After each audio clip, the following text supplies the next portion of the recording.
नमस्कार। सध्या देशभरामध्ये नवीन JN1 हा कोविड व्हेरिएंट आढळला आहे। महाराष्ट्रात देखील काही रुग्ण आढळलेले आहेत आणि त्या दृष्टीने आपल्याला आवश्यक ती खबरदारी काळजी घेण्याची आवश्यकता आहे आणि त्या दृष्टीने आज एक महत्त्वाची बैठक या ठिकाणी घेतली।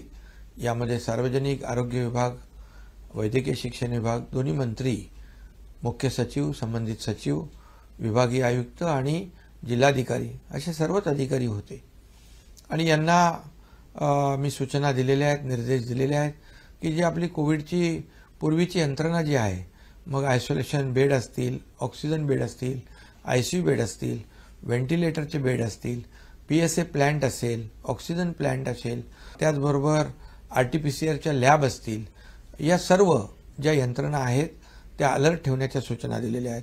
त्याचबरोबर इलेक्ट्रिक, स्ट्रक्चरल आणि फायर ऑडिट करण्याच्या देखील सूचना मी दिल्यात।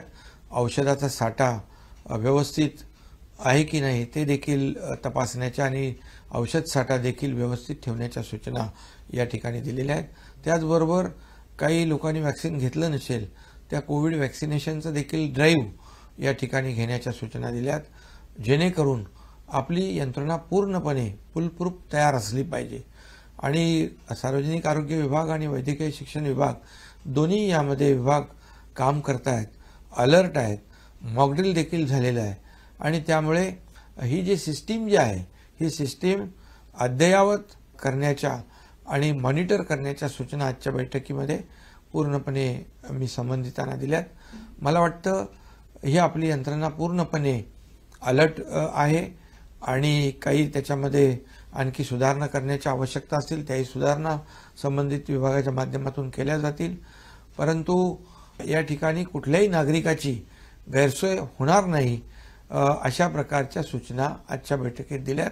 हा व्हेरिएंट माइल्ड असला तरी सुद्धा झपाट्याने पसरतोय, त्यामुळे ज्यांना अशा प्रकारचे सिम्पटम असतील म्हणजे सर्दी, खोकला, ताप, तर त्यांनी गर्दी टाळली पाहिजे, गर्दीपासून आयसोलेट झालं पाहिजे आणि गर्दीच्या ठिकाणी देखील लोकांनी काळजी घेण्याची आवश्यकता आहे।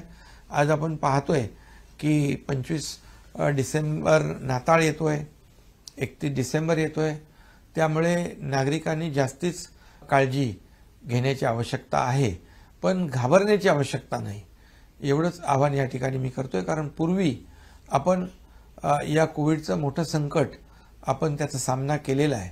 मोठ्या प्रमाणावर या अनपेक्षित संकटामध्ये सर्व टीमने काम केलंय, मग त्यामध्ये डॉक्टर असतील, नर्सेस आहेत, त्यामध्ये पोलीस यंत्रणा आहे, NGO आहेत, संपूर्ण प्रशासन आहे, याने एक टीम बनवून काम केलंय। टास्क फोर्सने आपल्याला मोठी मदत केली आहे आणि म्हणून आपल्याला त्याचा पूर्वानुभव पूर्णपणे चांगला आहे। त्याचबरोबर आदरणीय प्रधानमंत्री नरेंद्र मोदी साहेबांच्या नेतृत्वाखाली आपल्या देशाने देखील धीरोदात्तपणे या कोविड संकटाचा सामना केलाय आणि त्याचाही अनुभव आपल्याला आहे। आपल्या राज्याला देखील केंद्र सरकारने मोदी साहेबांच्या नेतृत्वाखाली त्या काळात देखील भरीव कोविडसाठी मदत केली आणि म्हणून यावेळेस आपली यंत्रणा पूर्णपणे अलर्ट असली पाहिजे, यासाठी आजचा एक महत्त्वाची बैठक, आढावा बैठक घेतलेली आहे। नागरिकांना देखील माझं आव्हान आहे, विनंती आहे की आपण काळजी घेऊया। गर्दीच्या ठिकाणी अधिक काळजी घेण्याची आवश्यकता आहे, पण पुन्हा एकदा मी सांगेन की काळजी घेण्याची आवश्यकता आहे, परंतु घाबरण्याची आवश्यकता नाही, कारण याचा सामना आपण व्यवस्थित करू।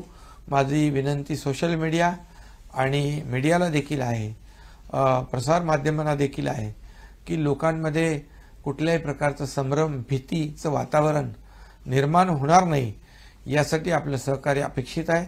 कारण आपण सगळ्यांनी मिळून एक टीम बनून हे नवीन आलेला जो काही JN1 व्हेरिएंट आहे त्याला परतवून लावू आणि कोविडपासून आपल्या राज्यातल्या नागरिकांचं रक्षण करू। धन्यवाद।